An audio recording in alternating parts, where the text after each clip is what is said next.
For the winner by unanimous decision, and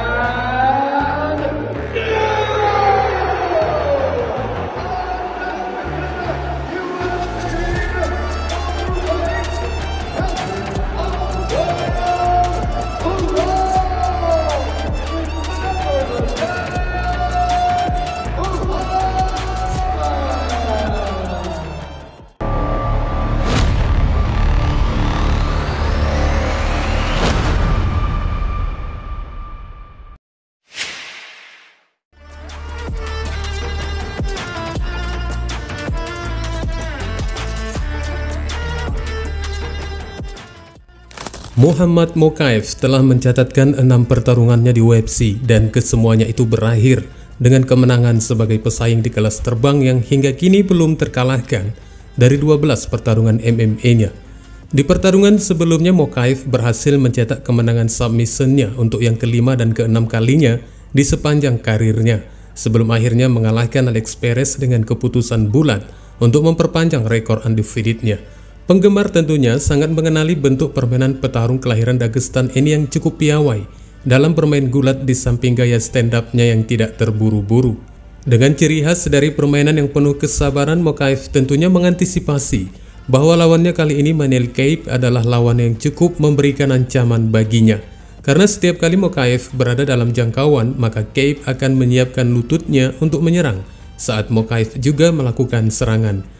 Kape adalah salah satu penyerang paling berbahaya di divisi ini, memiliki pertahanan takedown yang sangat baik dan sangat percaya diri. Maka jalan satu-satunya bagi Mokaev hanyalah dengan menjatuhkan petarung Angola ini. Dan hasilnya di acara pertarungan UFC 304. Kedua petarung ini kelihatannya kurang bersemangat. Ronde pertama sebagian besar didominasi tampilan dengan saling menatap satu sama lain. Hingga wasit yang memimpin pertarungan, Mike Bertrand, menegur keduanya karena dianggap bersikap malu-malu dalam pertarungan oktagon. Padahal kedua petarung ini sebelumnya mengalami situasi yang memanas di luar arena. Namun ronde kedua berlangsung jauh lebih seru. Manel Kape mengalami cedera jari kaki di tengah ronde yang menyebabkannya tertatih-tatih selama sisa pertarungan. Dan setelah Mokaev menjatuhkannya, keadaan kembali memanas, namun kali ini bukan antara sesama petarung, melainkan antara Mokaev dan wasit Bertrand. Hal itu bermula ketika Mokaev memegang celana pendek Manel Kape dan hampir melepaskan semuanya. Tindakan itu membuat Bertrand marah yang meminta waktu istirahat dan membentak Mokaev. Meski demikian, sang wasit tidak meminta satupun untuk pengurangan poin. Sebelum ronde ketiga digelar, jari kaki Manel Kape diperiksa. Namun dokter memberikan izin untuk melanjutkan pertarungan dan hasilnya Mokaev menang mutlak, bahkan menyapu bersih dari ketiga ronde berdasarkan kartu skor 1 juri. Setelah menang, Mokaev dan Kape berpelukan. Mokaev meminta kesempatan untuk merebut gelar. Kemenangan itu merupakan kemenangan ketujuhnya dalam promosi. 4 dari kemenangan itu diraih dengan submission, 3 lainnya diraih dengan keputusan.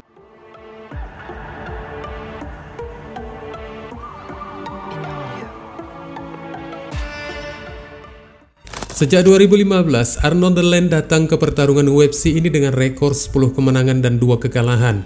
Dan setelah mencatat salah satu kemenangan beruntun terpanjang di UFC dengan 10 pertarungan beruntunnya, dia kalah dalam 2 pertarungan terakhirnya melawan Max Holloway dan Movsar Evloev dengan keputusan mutlak. Namun setelah 2 kekalahan beruntunnya ini, Allen berniat akan kembali ke kolom kemenangan atas pesaing manapun di hadapannya untuk membuka peluang lainnya ke tembakan gelar. Sementara Giga Chikadze yang telah mencatat rekor impresifnya 8-1 di UFC sejak 2018. Setelah kekalahan terakhirnya dari Kelvin Kattar, Chikadze beristirahat sejenak dan bangkit lebih kuat dari sebelumnya dengan kemenangan atas Alex Caceres dari pertarungan terakhirnya. Dan dengan kemenangan yang harus diraihnya atas Arnold Allen ini akan dapat membuktikan dirinya sebagai petarung paling berbahaya berikutnya dalam perebutan gelar di featherweight. Dan nyatanya Arnold Allen memenangkan pertarungannya di UFC 304 dengan keputusan bulat. Dan dibalik kemenangannya atas Giga Chikadze, Arnold Allen sangat menyesalkan kegagalannya dari mantan pemegang gelar sementara Yair Rodriguez dan termasuk Brian Ortega, namun dia merencanakan langkah berikutnya di kelas 145 pound.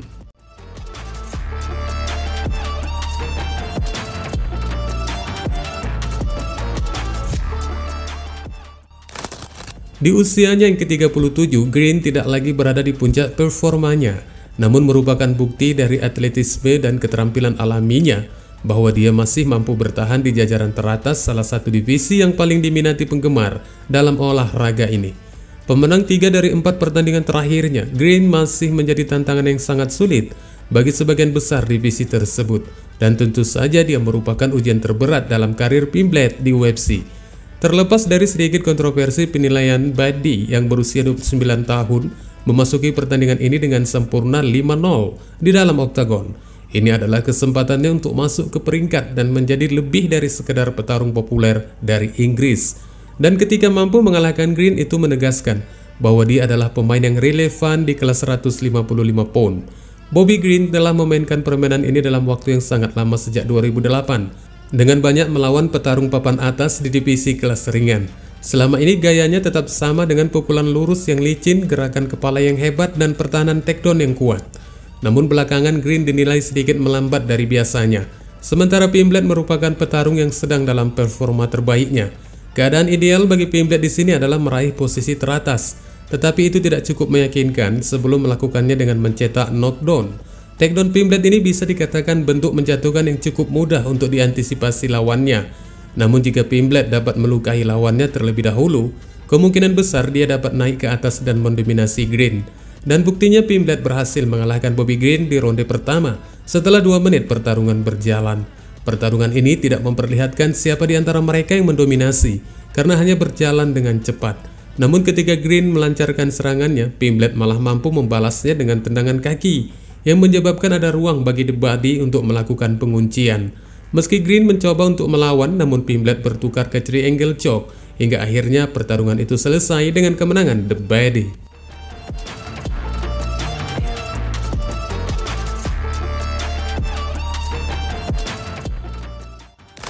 Mengingat pertarungan di antara keduanya yang tidak berjalan lebih dari 1 menit, sulit rasanya untuk mengambil terlalu banyak pelajaran dari pertarungan itu. Blaydes mampu melancarkan beberapa serangan balik terhadap Aspinall yang juga dikenal sebagai petarung yang cukup agresif. Meski demikian, di pertarungan sebelumnya Aspinall hanya menderita cedera lutut di ronde pertama dari serangan Razor. Dan dari pertarungan itu, apakah Aspinall cukup terukur untuk pertandingan kali ini? Meskipun dia diindoktrinasi ke dalam seni bela diri melalui dunia jiu-jitsu yang telah dengan lancar menguasai sisi menyerang dari olahraga tersebut, Aspinall memiliki gaya yang sama dengan rekan satu timnya Darren Till yang terkadang menunjukkan sikap dari sisi kidal, terutama ketika beroperasi secara ortodoks dengan menerapkan gaya yang mencari ciri khasnya sendiri.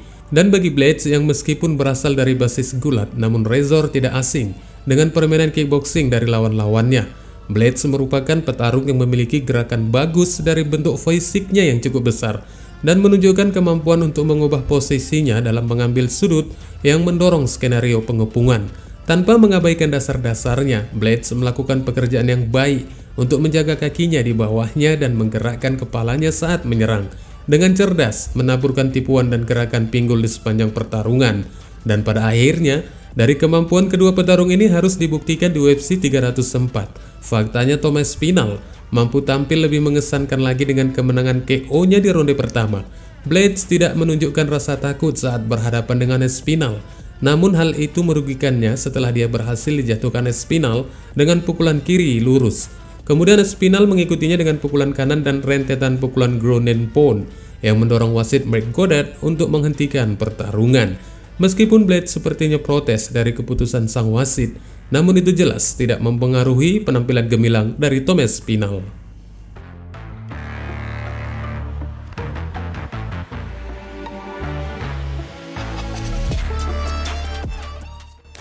Dari pertarungan pertama mereka yang berlangsung lebih dari 1 ronde hingga fakta bahwa pertarungan itu terjadi lebih dari 3 tahun lalu dalam pemberitahuan singkat.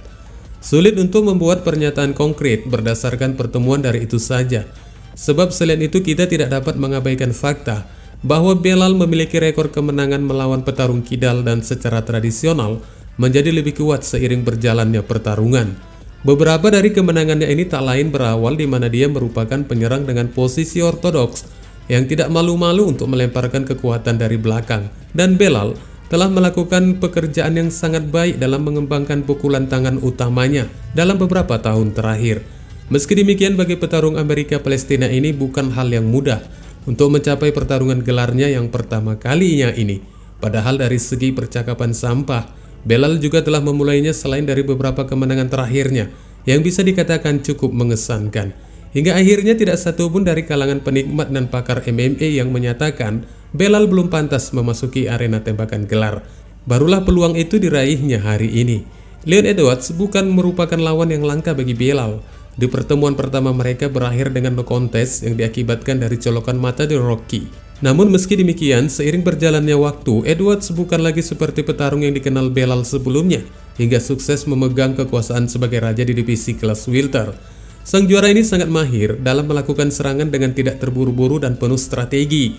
Di samping baik pukulan dan tendangan kakinya memiliki kekuatan yang cukup menjadi perhitungan. Dan di UFC 304 semua itu harus dibuktikan oleh keduanya. Hingga akhirnya selamat datang sang juara baru kepada Belal Muhammad yang berhasil memenangkan pertarungan tembakan gelarnya setelah mengalahkan Leon Edwards dengan keputusan bulat 48-47 dikali 2 dan 49-46. Belal hanya butuh waktu 30 detik untuk menjatuhkan Leon ke kanvas di ronde pertama. Namun Leon berhasil keluar, padahal dari upaya takedown yang dilakukan Belal ini merupakan satu bantingan yang nyaris mengkhawatirkan bagi Leon dengan kepala yang lebih dulu terbanting ke kanvas. Di ronde kedua Belal juga banyak memanfaatkan serangan yang berarti. Sebelum di ronde ketiga kedua petarung ini saling menjatuhkan. Ronde keempat dan kelima Belal kembali mampu dengan beberapa upaya takedownnya. Meskipun pada akhirnya Leon sedikit memiliki waktu yang terlambat menjelang pertarungan berakhir di saat pertahanan Belal terbuka untuk serangkaian pukulan dari mantan juara kelas welter tersebut. Akhirnya Belal Muhammad dinobatkan sebagai juara baru divisi kelas welter UFC. Congratulations dan wassalamualaikum warahmatullahi wabarakatuh.